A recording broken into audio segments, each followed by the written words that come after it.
Hay un movimiento interior que es casi un reflejo, ¿no? El juicio. A veces, antes de entender algo, ya le pusimos una etiqueta a una sentencia, y sin darnos cuenta, este hábito nos puede dejar atrapados en una visión súper limitada de la realidad, de los demás y, claro, de la propia vida. Bueno, vamos a meternos en esto. ¿Qué pasaría si dejáramos de ver el juicio como algo que está mal en nosotros y empezáramos a verlo como algo que cumple una función? Esa es la pregunta que vamos a explorar hoy. Miren, desde la perspectiva sistémica, esa que desarrolló Bert Hellinger, el juicio es en el fondo una resistencia a la realidad, a lo que es. Es como un yo quiero constante, quiero que mi papá hubiera sido diferente, quiero que mi historia fuera otra. Y mientras uno se aferra a ese quiero, el alma se queda como fuera del flujo de la vida. En este recorrido, vamos a ir explorando esas áreas clave donde se nos aparece esta trampa del juicio. Y vamos a empezar por el lugar más fundamental de todos, nuestros orígenes. Y acá está el punto crucial. El juicio rompe un orden natural de las cosas. Es como si nos subiéramos a un escalón que no nos corresponde, un lugar desde el que no se ve, se opina, no se abraza, se mide. Y este desorden, créanme, tiene consecuencias muy profundas.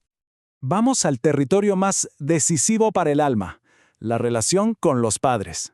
Es justo ahí donde el juicio interrumpe ese flujo natural de tomar la vida así, tal como nos llegó. Ahora, fíjense qué bien que esta imagen visualiza el problema.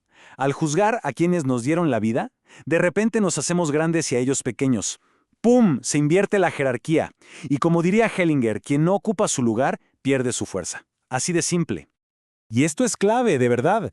El juicio no es la verdad, es una defensa. Es una manera de no conectar con el dolor real, el de esas necesidades de la infancia que no se cumplieron.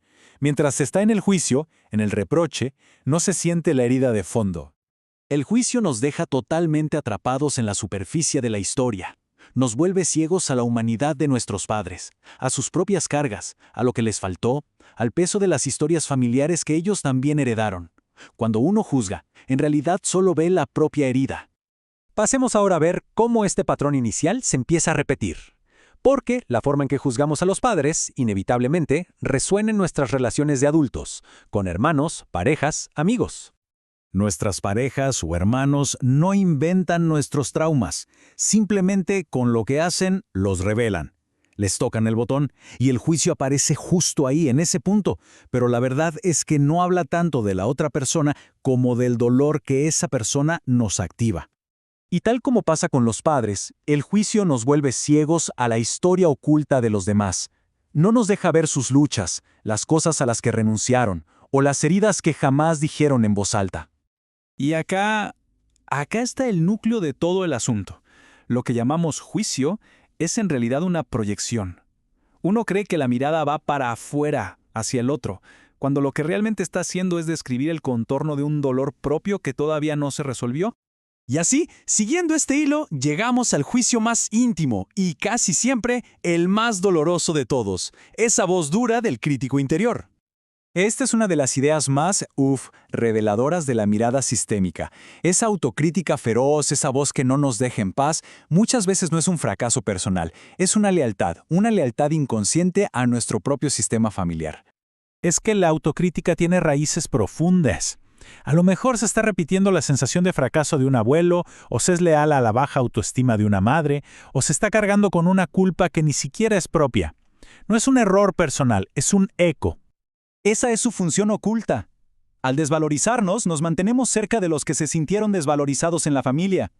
Al limitarnos, de alguna forma honramos a los que fueron limitados. Es una forma trágica de pertenecer. Ok, entonces, ¿cuál es la salida de esta trampa?